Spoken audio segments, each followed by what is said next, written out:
I have a confession to make. I love cereal, but to be honest, it's not a performance-enhancing food until now.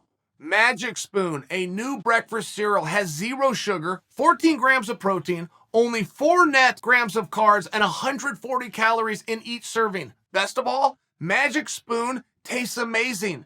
There's 8 delicious flavors: cocoa, fruity, frosted, peanut butter, cinnamon, blueberry, maple, waffle, and cookies and cream. But limited edition flavors come in all the time. Magic Spoon is keto-friendly, gluten-free, grain-free, soy-free, low-carb, and GMO-free. Magic Spoon is so confident in their product. It's backed with a 100% happiness guarantee. So if you don't like it for any reason, they'll refund your money, no questions asked. Go to magicspoon.com/Chael or click the link to grab a variety pack. Be sure to use the promo code Chael at checkout to get $5 off your order. Guys, I was on ESPN today. I was doing the Chael Sonnen show, and yes, I know how disgusting it is that the show is named after me, but that's the show I was doing, which, by the way, would appreciate if you listened to. I don't think I've ever asked you guys for anything. Do me a personal favor and go to that show. My ego is directly related with how many of you watch that show each week, but I was on there with George, and George tees up a clip of Colby Covington. And it's Colby sitting talking with Brett. And Brett is one of the great interviewers because Brett does not get scared. Brett will ask you whatever he wants to ask you. And it's a very interesting way to go through sports interviews. And Brett put it straight to Colby, and I'm talking about the character. Where does the person end? Where does the character begin? And Brett's discussing it. And Colby was very open to say, I turned it up to 11. Now, what was masterful about this for me is the great performer that is Colby Covington was performing while answering the question about his performance. Like only a true master could, he stayed in character. He apologized for nothing. And what in the hell would the point be of coming this far and 3 weeks before bell time, you throw your hands up and go, I don't want anybody to be mad at me. I was just fooling around. I've had that happen to me as a consumer before. I can remember the night that Mike Tyson fought Lennox Lewis. It was a tremendous buildup. Separated at press conferences. Tyson told him, I'm going to step on your testicles. I remember this. I'm not trying to talk crass to you. I'm sharing. It was such an effective line that 30 years later, I still remember what he said. He said, I'm going to eat your children. I don't even know what that means. But these were such aggressive lines that 30 years later, I remember them. Tyson gets stomped out by Lennox. Before he leaves the ring, he grabs the microphone and said that was all for promotion. I didn't mean any of it. And I remember sitting at home as a guy who paid $50 wanting my money back. I have been lied to. That is straight up fraud. There is no industry in the world that you can sell something lying to the customer, admit only after they paid for it that you were lying and not get a refund. If you did that with an automobile, the guy tells you it's a Lexus and you buy it, you find out it's a Toyota, the attorney general will meet you at that car lot the next morning at 9 a.m. and you will be unwinding that deal. I only offer as an example. I don't like it when guys do that, even if they're working me. Be a great performer and work me all the way to the end.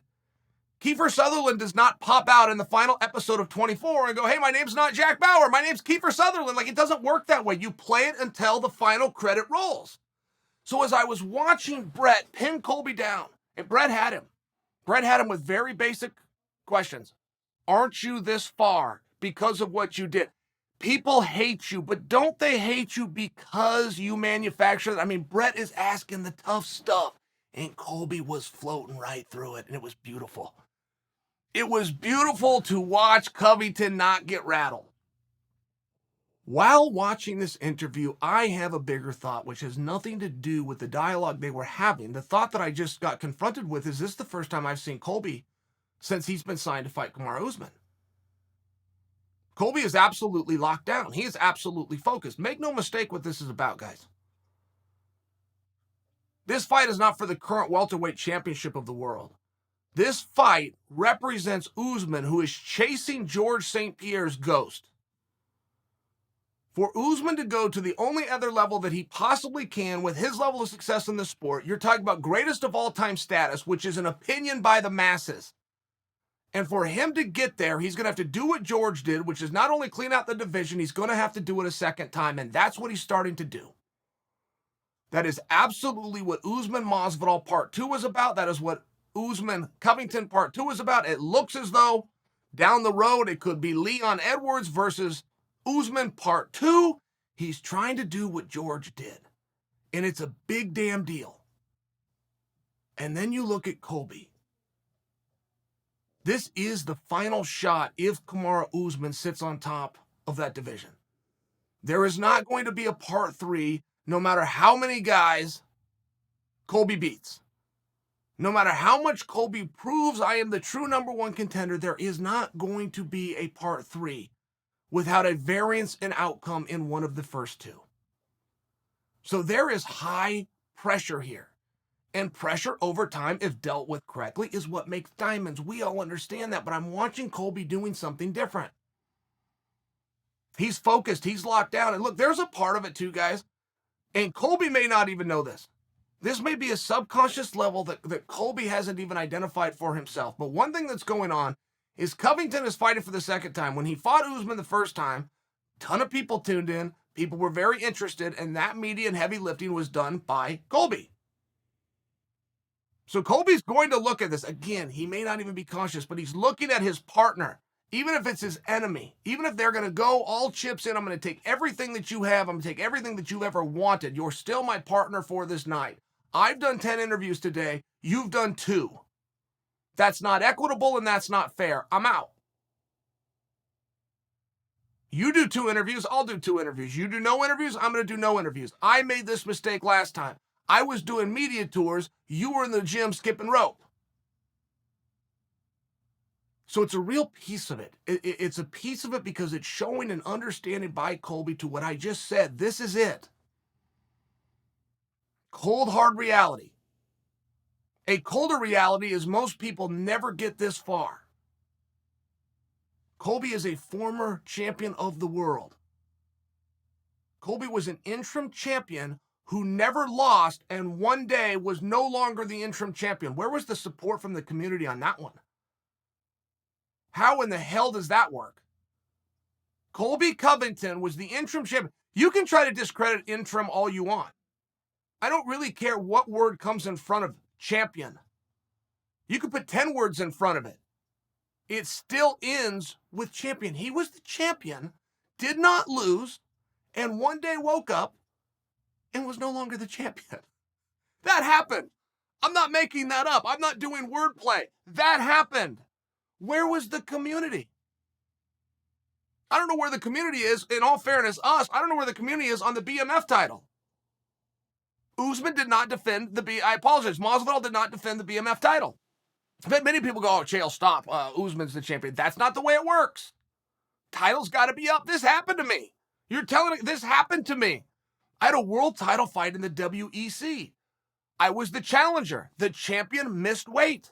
The fight happened the next day under the same rules with the same 2 guys. I won. I didn't get to become the champion. It became a non-title match. I mean, it matters. How's that written down? I'll tell you guys something tough. Real tough. I've debated on whether I was going to bring this to you or not. You guys have heard of Columbine. You're well aware of the massacre, of the terrible actions that happened in Columbine. Right after Columbine, there was a copycat. And it happened here in Oregon. I was in town when it happened. The school that happened at was Colby Covington's. And nobody's ever asked Colby about this. And they didn't ask him because they're polite. They did not ask him because it's such a sensitive topic. They didn't ask him because they don't know. I would have to check my own calendar to know. I believe Colby was 1 year out. These were his peers, his friends, his classmates, his teachers. I believe that's right. If I'm wrong, Colby was there. I believe he missed it by a year. I thought I could do this. I can't. Hold that thought for another day.